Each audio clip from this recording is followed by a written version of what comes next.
Ladies and gentlemen, distinguished guests, Namaskar. Today I'm going to talk to you about the mental well-being and the spiritual upliftment through music. First of all, I would like to thank Dr. Vikrant Singh Tomar for the invitation. It's a great honor for me. So, as a musician and a researcher, I have focused my interest on Indian music since 1987, so today I will focus more on the effect of Indian music on our mental well-being and spiritual upliftment. Next. Researching the distant past, looking for music as a means of human expression, of communication with the divine, but also as a way of healing, one can find common elements in peoples living in different parts of the earth, such as India, Greece, Egypt, and Peru.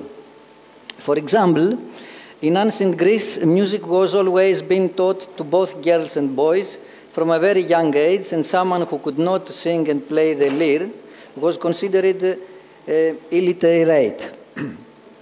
Music was not only used for entertainment, but also in the context of religious ceremonies. The worship of Apollo, the god of music, was very popular. In ancient Egypt, music therapy was widely used, and ancient Egyptians believed that specific sounds and vibrations could restore balance and promote overall well-being. In Peru, the Incans also used the music as a means of healing and spiritual upliftment.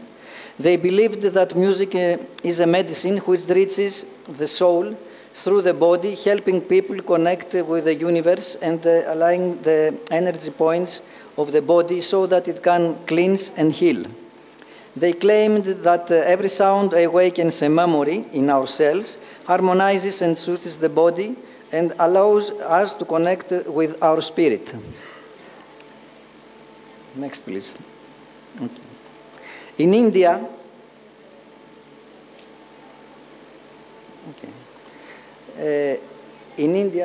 no. Next. Okay. In India, the art of music has been used since the Paleolithic times, as the archaeological findings at the UNESCO World Heritage Site at Bhimbetka rock shelters in Madhya Pradesh have proven. The use of music is also documented in the Vedas. Next. Sound is called nada in the ancient Sanskrit language. In the Vedas, two types of sound are mentioned, the Anahatananda and the Ahatananda. The Anahatananda is an inaudible sound produced by the vibration of the ether, akasha. It is the sound that does not require anyone to rub or strike two objects to produce it. This sound lies beyond any human physical experience and therefore cannot be heard with the sense organs or hearing, but only through the inner self and after special yoga practices. The Anahatananda originates from the vibration of the universe, identified for some people as the music of harmony of the spheres, described by the ancient Greek philosopher Pythagoras in the 6th century BC.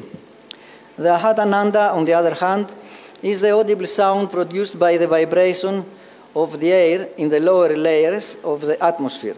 It is the sound produced by the striking or rubbing together of at least two objects. It can be perceived through the ears. Any sound produced by nature or by humans is Ahatananda. Next. There are several myths and legends about the origin of Indian classical music mentioned in ancient treatises and epics. According to one of them, Brahma first taught Shiva the art of classical music. He in turn passed it on the art to goddess Sarasvati. Next. After that, music was given to the saint Narada, to the celestial Gandharvas and Kinnaras, to god Hanuman, and so the sage Bharata, All this had the mission of descending to earth and transmitting classical music to mankind. Thus, it is not surprising that in India, music is regarded as a sacred gift of gods, as well as a way of spiritual uplifting and communicating with God. Next. The monochord ektar is associated, the Rudra Veena, okay. Yeah. No, one back. Yes. Indian musical instruments are closely connected to the Hindu religion in the same way as Indian music. They are regarded sacred as they offer a way of connecting with God, and many of them have a divine origin or they have been used by the gods. Let me give some examples. The old Pinaka Veena, which had the shape of a large bow, was connected to the bow of Shiva, Pinak. The popular Sarasvati Veena, the musical instrument held by Sarasvati in all sculpted or painting representations of that goddess.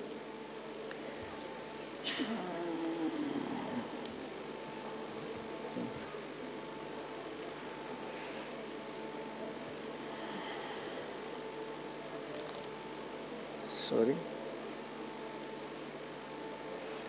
The flute, no.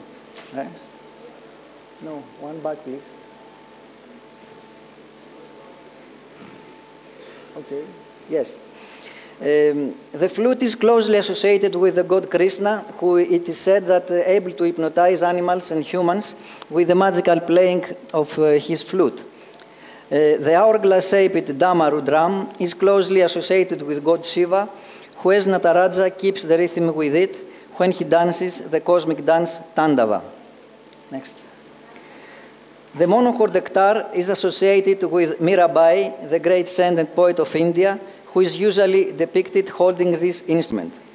The Shankh, which means conch in Sanskrit, is one of the sacred symbols of the deities Vishnu, Shiva, Lakshmi, and Ganesh, and one of the 9 treasures, Navanidhi, of the god of wealth, Kubera.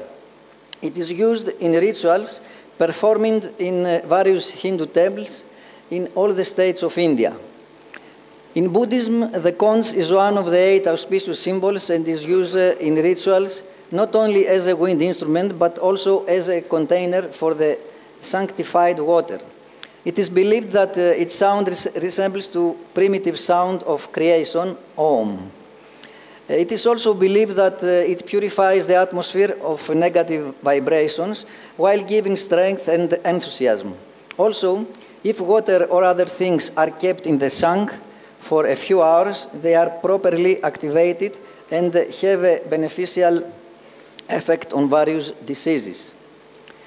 The bell is another auspicious musical instrument. Its sound is believed to cleanse places of bad vibration and ward off negative forces so that the deities can enter them. It is also believed to help the mind concentrate and focus on the deity one is meditating on, and to activate the chakra, balancing their energy. Next. Singing bowl. No, okay. Last, the singing bowls or Tibetan bowls have been used for centuries for healing purposes or to mark with their sound the beginning or end of a meditation or ritual. The sounds and vibrations produced by bowls have a therapeutic effect on the physical body, positively affecting emotions and spirituality and harmonizing the relationship between mind and body. Some people also believe that the water placed in the singing bowl gets activated by the vibrations and has a healing effect if you drink it. The timbre that emanates from their singing acts as a method of synchronizing the energetic pulses or waves of the brain, enabling someone to reach the theta frequencies and heal the mind and body and also connect to the so-called high consciousness or supreme intelligence. It also activates the 7 energy centers of the body, chakra. Next. Since ancient times, there were theories associating the notes of Indian music with specific gods, planets, animals, birds, colors, as well as parts of the human body. So we understand that people at that time had already studied the effects of the musical notes on people, and moreover, they had associated these effects with their gods and the elements of the universe, accepted that we are all interrelated. So it is said that the notes sa, do, and pa, sol, derive from the primordial sound of the universe, om, and the others from the 7 faces of Shiva. So Sanjama is associated with the god Brahma, Risambha is associated with Agni, fire, and the deity Sita. Gandharva is associated with Rudra, Shiva. Madhyama with the god Vishnu. Panchama is associated with the sage Narada. Daivata is associated with Ganesh. And Nisada is associated with Surya, sun. In ancient treatises, it is mentioned that the notes came down from the sky, and according to astrology, the 7 planets govern the 7 nodes. The Sun and Mars are considered to be warm, as they are ruled by elements of fire. Zeus and the Moon are ruled by water, Venus and Mercury by air, and Saturn by earth. So according to this principle, the 7 nodes are considered cold, warm, or wet. According to another tradition, the 7 notes are related to specific birds and animals. Moreover, according to Indian musical mythology, there are corresponding color of each of the 7 notes. There is also a belief that the 7 notes also correspond to certain parts of the human body, and the 7 notes also are associated with each of the 7 chakra centers of prana, life energy, located at 7 different points of the human body. The Komal flats are connected to the Indanadi, the energy channel that runs through the left side of each chakra, and has to do with intuition and feeling, while the Shuddha natural nodes and Tivra sharps are connected to the Pingala Nadi, the energy channel that runs through the right side of the chakra and has to do with logic. Next. In Indian music, we have the concept of rag or raga. Rag may be at the same time a melody, a scale, or a mode of musical expression. The word rag means joy, emotion, passion, love, or color, and is therefore considered as the energy that colors people's minds and hearts. Next. In Indian music, we also have the concept of the 9 rasa, the 9 emotional states or moods that the human mind can get into. In the Sanskrit language, rasa means fragrance, taste, or juice. The first 8 are described by Bharata on his work Natya Shastra. They are the Sringara, erotic, the Karuna, tender, the Rudra of anger, the Bhayanaka of fright or fear, the Hasya, humorous, the Bibhatsa, disgusting, the Adbhuta of surprise and astonishment, and the Vira of bravery and courage. The 9th, the Santa, peaceful and serene, was added much later by the writer and poet Udbhata, who lived in Kashmir in the 7th century. According to Bharata, the expression of a jati of musical pattern depends on its dominant note. Thus, the Madhyama is characterized as humorous, the Panchama erotic, the Saja courageous, and the Risambha violent, or the note representing anger. So here we see that each note creates or corresponds to an emotional mood, but the creation of a rasa by a ranga depends mainly on the placement and the movement of the dominant note vadi, the group of notes used by the raga in combination with the shruti and the rhythmic variations and speeds of which the raga moves. For example, the raga Bhairavi is considered peaceful and thoughtful, the Bhairavi inspires devotion and worship, and the Hindol spreads sweetness and joy. The various singing styles are also connected to the rasas. For example, the Drupad, due to its simple, strictly spiritual and majestic mode of performance, can evoke the moods of Vira, Adbhuta, Rudra, and Bhakti, while the Kayal, which is full of fine ornaments, is relevant to the rasa Sringara, Santa, and Karuna. The tradition of India has also associated each of these 9 emotional states of moods, rasa, with the deity and the color.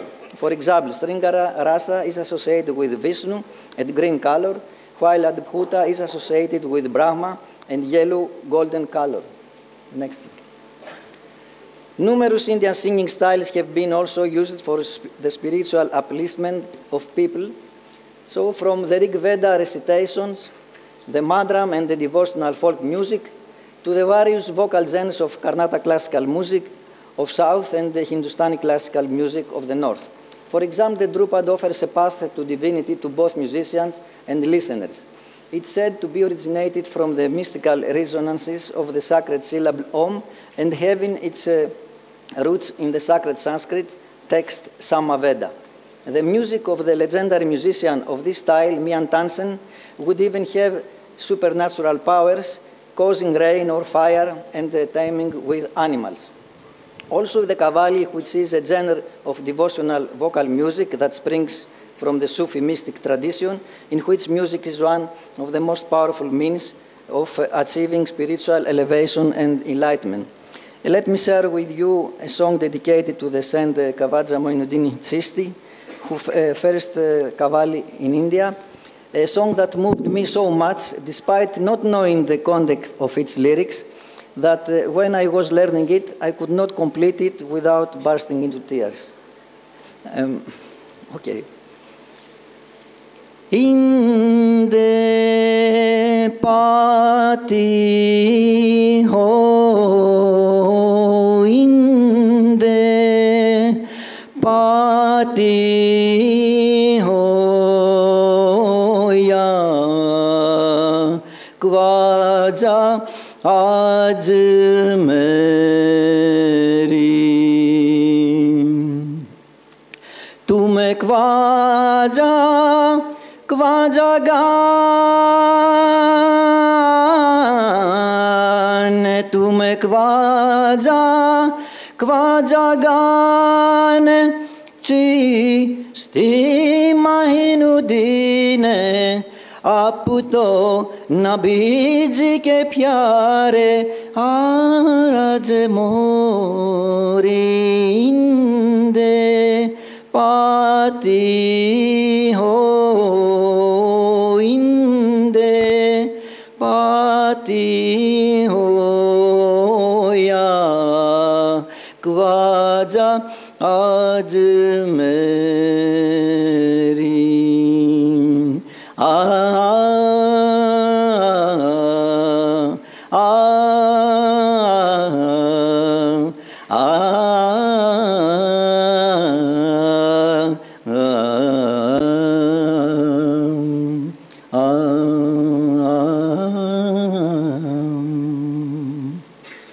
Okay, thank you very much. We must also mention the Sufyana Kalam, the wise words of great Sufi saint poets of Kashmir, which are thought to awake the spirits of those who sing or listen to them.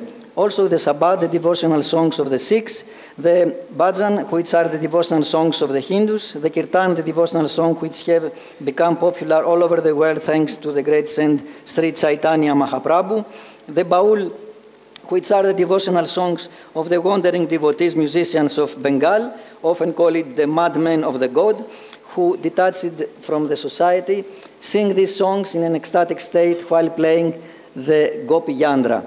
Of course, we must not fail to mention the Tevaram, which are hymns of the south, associated with compositions of the ancient Dravidian period. The Sopanam Sangeetam, which is the devotional music usually sung in South India at the steps leading to the Holy of Holies in Hindu temples, and the Abhanga, 1 minute, yes, is exactly 1 minute, and the Abhanga, which are religious songs sung a lot in the Maharashtra region. So music and yes, and especially Indian classical and religious music has the power of contributing greatly to the mental well-being and spiritual upliftment of not only Indians, but also people in all over the world. It can evoke the united consciousness which exists in every person, and I really wish this is the time for this enlightenment to happen. Thus, it is important that this great heritage is kept alive and spread worldwide in its authentic form, making sure its traditional centuries-old rules are always observed. Loka Samasta Sukino Bhavantu. Jai Shiva Sankara.